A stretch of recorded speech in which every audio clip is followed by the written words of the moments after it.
जनाब प्रोग्राम में एक मरतबा फिर खुश आमदेद। बुनियादी सवाल वही है कि जी IMF प्रोग्राम में ताख़ीर क्यों और क्या इस ताख़ीर पर हमें परेशान होना चाहिए। सेगमेंट में हमारा साथ देंगे मोहतरम अशफाक तोला साहब, किसी तारुफ के मुताज नहीं है, चार्टर्ड अकाउंटेंट हैं, वाइस प्रेसिडेंट हैं south Asian federation of accountants के, और इन्होंने बतौर मिनिस्टर भी काम किए रेवेन्यू के, और बहुत ही अहम कमीशन था उसके चेयरमैन थे, tax reform and resource mobilisation commission के। तोला साहब बहुत शुक्रिया अपना वक्त देने का कीमती। जी, हमें बताया गया था कि अगस्त में इंशाअल्लाह IMF प्रोग्राम जो है वो कंक्लूड हो जाएगा, मिल जाएगा, एग्जीक्यूटिव बोर्ड से मंजूर हो जाएगा। ताख़ीर क्यों और क्या इस पे हमें और आपको परेशान होना चाहिए? जी बिस्मिल्लाहिर्रहमानिर्रहीम। ज़ाहिरी बात है परेशान तो होना चाहिए आमिर।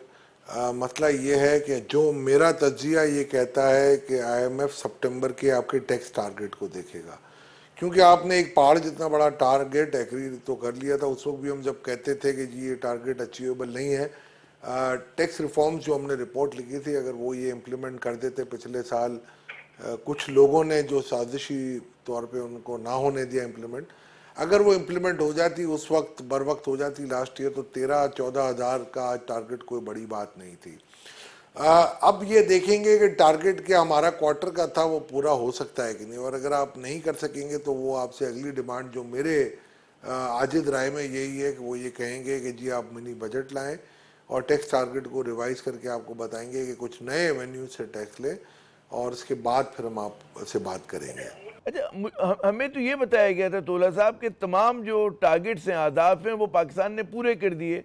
मतलब है लोगों पे टैक्सेस का बोझ लाद दिया, बिजली की कीमतों में इजाफा हो गया, ज़र-ए-नात कम कर दी, ख़त्म कर दी, तो और क्या जान लेंगे, क्या करेंगे आम आदमी के साथ? देखिए बात ये नहीं है, बात तो ये ना टैक्स टारगेट आपने टैक्स के मेजर्स दिए थे, आपने अभी तक टैक्स टारगेट अचीव करके तो उनको नहीं दिए ना। मेन तो उनका मकसद ये थोड़ी है कोई टैक्स मेजर आप ले लें, असल तो उनका मकसद जब पूरा होता है जब टैक्स टारगेट आप पूरे कर लें।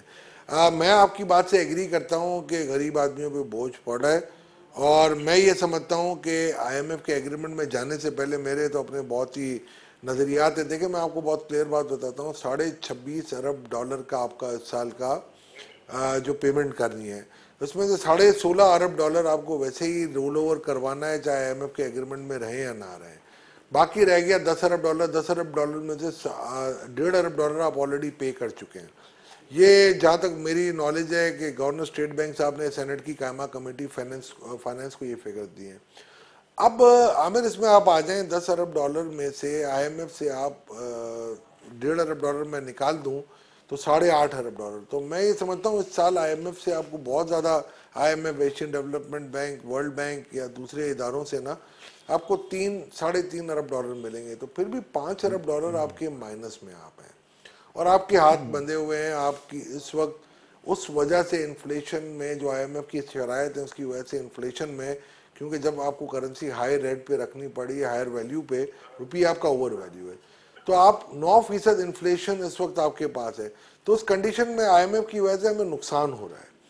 तो कोशिश ये हमें करनी चाहिए कि हम IMF से भले एग्रीमेंट एक ले लें, बस स्टैंड बाय रखें उसको, और हम अपने होम ग्रोन रेसिपी के तौर पे एक बनाई हुई है हमने, उस पर हम अमलदारी करके कोशिश करें कि IMF के प्रोग्राम में ना जाएं जब तक कि हमें बिल्कुल अशद ज़रूरत ना पड़ जाए। और हमें ये करना चाहिए कि हमें अब ये मुझे ज़रा खुदा कलामी करने दें। दो बड़ी आपने अहम बातें की, एक तो कि जब तक हमें अशद ज़रूरत ना पड़ जाए, तो अशद ज़रूरत तो है, कहते हैं हुकूमत से जो वाबस्ता है कि जी ज़िंदगी मौत का मसला है, अगर IMF का प्रोग्राम नहीं मिला तो पाकिस्तान की गाड़ी नहीं चलेगी।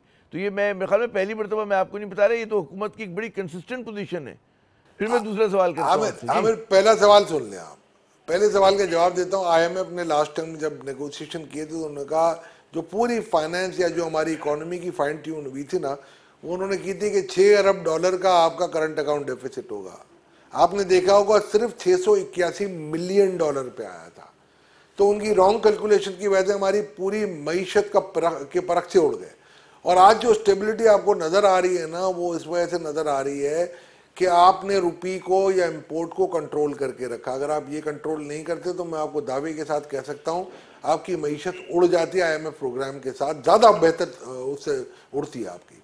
मगर मैं ये समझता हूँ कि IMF के प्रोग्राम की ज़रूरत शॉर्ट टर्म में तो मैं समझता हूँ होगी, बट लॉन्ग टर्म में आप अगर ये सिर्फ यही सोच रखोगे तो अभी आप कभी भी इस मामले से आज़ाद नहीं होगे।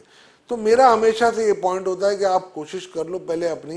दूसरी बात ये है, देखिए मैं आपको बताता हूँ, आपका जो एक्चुअल शॉर्टफॉल आता है, मैं आपको वो बात करने लगा था जब आपने मुझे बीच में सवाल किया कि देखिए last year state bank of Pakistan ने मार्केट से $7 अरब लिए, जो कि एक्सेस हमारे पास आए थे। देखिए हमारे दो सोर्सेज हैं, एक सोर्स है हमारी एक्सपोर्ट की और दूसरी सोर्स है हमारी रेमिटेंसेस की। इस तरीके से जो हमारे जो पैसे जा रहे होते हैं डॉलर, वो इंपोर्ट में जा रहे होते हैं और रीपेमेंट्स में जा रहे होते हैं, जो हमारे इंटरेस्ट वगैरह के और जो प्राइमरी सेकेंडरी यानी कि अगर सर्विसेज के होते हैं, लाइक हमें डिविडेंड रेमिट करना है, टेक्निकल फीस, रॉयल्टी, ये सब पे करनी होती है।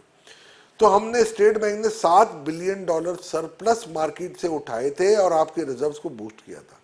तो वो $7 बिलियन इस साल भी अवेलेबल होगा। तो मैं नहीं समझता कि अगर आप 2 साल थोड़ा सा कमर कस के काम करें तो IMF की आपको जरूरत है।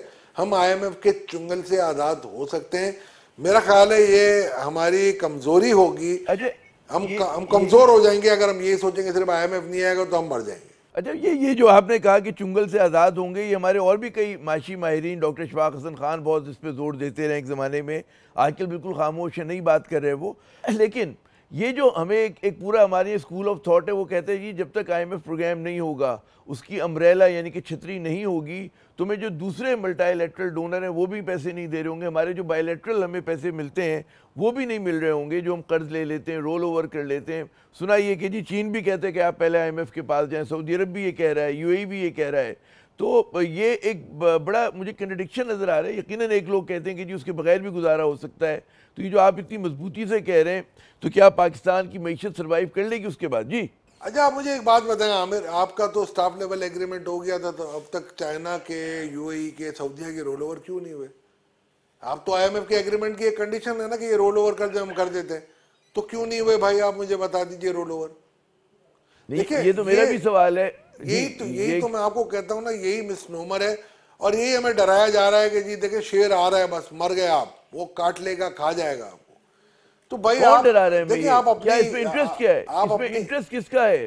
कौन डरा रहे हैं? उसमें किस लॉबी का इंटरेस्ट है? जी देखिए लॉबी का इंटरेस्ट नहीं होता यहाँ पर, हर कोई इजी सेलिंग चाह रहा होता है, किसी को डिफिकल्ट डिसीजन लेने में शौक नहीं है। मैं आपको यकीन से कह सकता हूँ कि अगर जैसे लास्ट ईयर हमने IMF को कह दिया था कि जी ठीक है हम आपकी इन कंडीशंस पे हम नहीं कर सकते, तो वो चले गए थे और हमने अपना प्लान भी बना लिया था। लास्ट ईयर भी आपको पता है ये मसला आया था, मगर हम खुद ही डर गए और फिर हमने कहा कि नहीं जी हमें जाना है।